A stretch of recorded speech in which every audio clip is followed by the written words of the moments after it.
So we got a bread maker. It's the Zojirushi Home Bakery Virtuoso Plus. Sounds fancy, right? Because it is. The thing about this machine is that it's a magical cauldron of bread making. All you gotta do is throw in your ingredients, liquids first, dry stuff on top, and boom, it kneads, it bakes, it does everything. Well, almost everything. So the funny story is that I actually read the manual. I know who does that. And you're supposed to make a little well in the middle of the flour, kind of like a mini volcano. I know, super precise, right? And according to the recipe that I use, you're supposed to use this dry milk? Dehydrated milk? I don't know. Because this is milk bread, but whatever.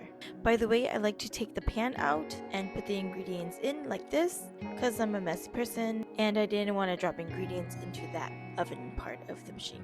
That said, this is where I knew I effed up. I kind of missed a tiny detail. This detail.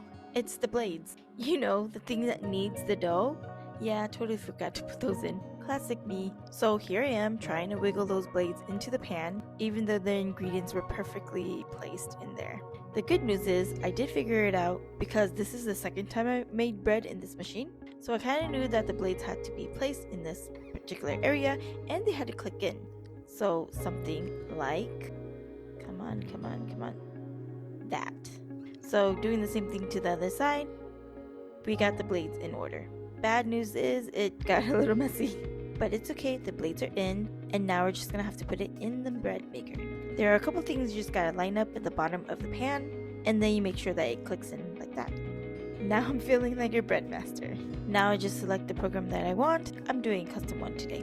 Meanwhile, while it's doing that, I just have to clean everything up. Fun. Okay, now check this out. It's perfectly kneaded dough! So soft you could probably take a nap on it. I wouldn't recommend it though. Oh, I forgot to tell you what we're making. We're actually making like a Hawaiian bread style roll, but with a twist, cause you know, I cannot make anything without a twist. First, gotta dump the dough onto a cookie tray. I like using cookie tray because it's just easier to clean, but you do you. You could put it on your counter, whatever you want. And I'm just gonna put a little bit of flour on it to make it not so sticky. I mean, look at this dough, it's so cute, so fluffy. Alright, now I'm just gonna separate it into 16 little equal sized dough balls. Once I have the dough balls, I'm just going to fold it in on itself like this. It creates a surface tension for the buns, whatever that means. And then I kind of flatten it and then I stuff it with a handful of coconut. So this is just frozen coconut shavings. It's really good. I got them at the Asian store. Once I got a handful in, I just close the edges. Make sure to cover all of that coconut goodness. Oh, and here before I put the doughs into the tins, I am just cutting a slice of butter and buttering up the tin. If you don't have butter, use oil, whatever, to keep it from sticking to the side of the tin. So now that we have one done, I'm just gonna speed it up so you can watch me roll these like a pro. Okay, semi-pro. Okay, honestly, I'm just an amateur, but here you go. After an hour, they all puff up like little clouds. Put a little egg wash on top. Pro tip, the egg wash helps make them golden and shiny, like bread runway models. Oh, the oven is at 375. It's been preheated. And then I'm just gonna let it cook until it's golden on top. And okay, maybe it's a little too golden. We'll just call it rustic. But hey, they're not burned, right? I mean, it's just a little extra crispy on top.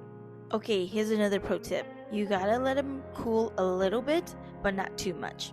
Because you want to take them out of the tin while they're still warm. Because if you wait too long, and they'll stick to the tin. And trust me, you'll end up chiseling them out like some ancient bread archaeologist. And here's the final product. Look at those fluffy little clouds of joy with a coconut filling. Yeah. I mean, they just pull apart perfectly like a little Hawaiian bread roll. And honestly, they smell amazing. I wish you guys could smell it. It's literal perfection. It's not too sweet. It's just like sweet enough.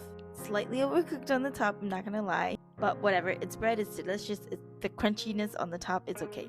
And I don't know why it's a little yellow, but you know what? I'm rolling with it. But honestly, if you know why it's yellow, just let me know because I want to know. And this is the other pan. I filled it up with peanuts and coconut. This filling wasn't as popular as the regular coconut one, but it was still really good and everybody ate it. Okay, I still can't get over the fact that it is so fluffy. I know my voice is monotone, but I am so proud of this. I did very little work, but I'm so proud of it.